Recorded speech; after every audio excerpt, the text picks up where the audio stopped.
The ancient city of Hastinapura, once the proud capital of the Kaurava kingdom, was now filled to capacity with the chaotic sounds of soldiers and preparations for battle.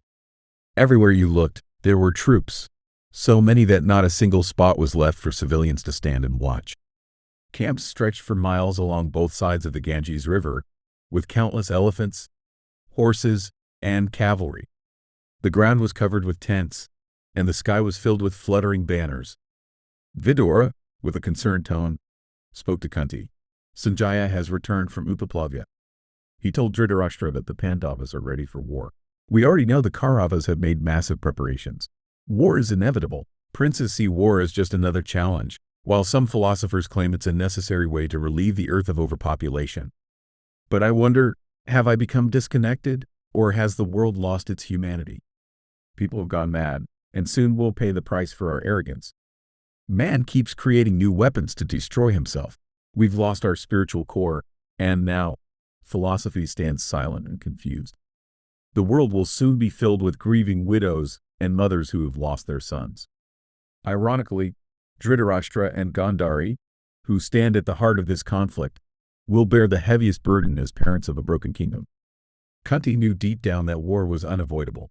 No one else understood the pain she felt in her heart. Her son, Karna, was on the opposite side of the battlefield from her other children, the Pandavas. No matter how the war ended, she would suffer the most. For Karna, however, the war was a chance to repay the great debt he owed Duryodhana. He welcomed it with his entire being. He felt a sense of joy as he gazed at the vast military camps lining the Ganges River. One evening, Karna drove his chariot to the river, parked under a large banyan tree, and took a refreshing dip in the water before beginning his evening prayers to the sun. As he spoke, introducing himself as Radheya, the son of Radha and Adiratha, a gentle yet powerful voice interrupted him, saying, "Please stop." Startled, Karna dropped the water he held in his cupped hands and looked around. From the shadows of the evening, a veiled woman emerged, slowly making her way toward him. She stopped at the riverbank and silently watched him. Karna, with respect, folded his hands and asked, "Who are you, mysterious stranger? Why do you stand here like a shadow? I was offering my evening prayers when I heard your voice. Is something wrong? You're telling a lie to the sun god. Who knows the truth?" The mysterious woman said. Karna was stunned for a moment, but then he regained his composure. "My birth is still a mystery," he began. "I've heard rumors since childhood that my father found me floating in a box in the Ganges. I used to dream of my mother. Once I even dreamt she kissed me. But when I woke, it was Radha, who has always been more than a mother to me. I've always longed to meet the woman who gave birth to me, though I fear I may die without ever finding her." The woman's voice softened. "Your real mother watched you as you rode through the streets of Hastinapura in your chariot, shining like the sun. Can you imagine the heartache she endured when she had to leave you, helpless, on the waters of the Ganges? That woman, your mother, stands before you now, hiding her face in shame and sorrow. You may not even want to look upon her face." Karna's heart raced. He leapt from the river and knelt at her feet. "Revered mother," he said, "your words have struck a chord deep within me, like the ring of eternal truth. A mother's love is beyond question. The world itself would cease if a mother's love was false. I bow to you." She embraced him, forgetting everything else in that moment. And Karna, too, overwhelmed by the experience, set aside his thoughts of Duryodhana and the war.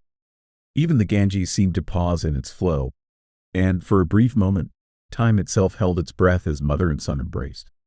Tears of joy streamed from the mother's eyes and fell onto Karna's head. As he looked up, he recognized her. "You are the queen, the wife of the late King Pandu," he said, astonished, "and the mother of Arjuna." With a trembling voice, she replied, "Yes, I am that unfortunate mother, mother to both Karna and Arjuna, who are now poised to kill each other." Karna looked at her with admiration. "You are the most fortunate mother in the world," he said. "You have given birth to two of the greatest heroes alive. What an honor that must be for you. Please, tell me if there's anything I can do for you."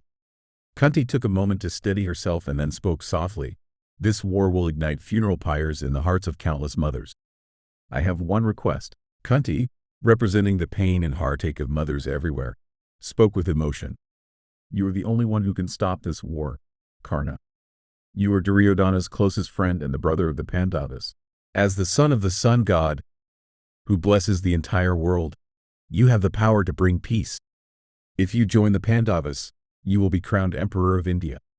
Karna sighed deeply and replied, "War is sacred to me, a path to self-discovery. This war is as significant as 1,000 great sacrifices. No one is immortal, even if they stay home. For a warrior, a glorious death on the battlefield is far better than dying weak and sick in bed. I have never sent anyone away disappointed, and I won't start now. You gave me life, great mother. I'll give you a promise in return. I will not kill Yudhishthira, Bhima, Nakula, or Sahadeva, even if they are at my mercy. Arjuna, though, can defend himself. As for me, don't worry, consider me lost long ago." Kunti sobbed quietly, tears streaming down her face. Karna noticed and gently added, "Mother, I have one last request. Please don't reveal this secret to Yudhishthira until I am gone. After my death, if he wishes, let my brother, the embodiment of righteousness, offer me funeral rites." By now, the sun had set.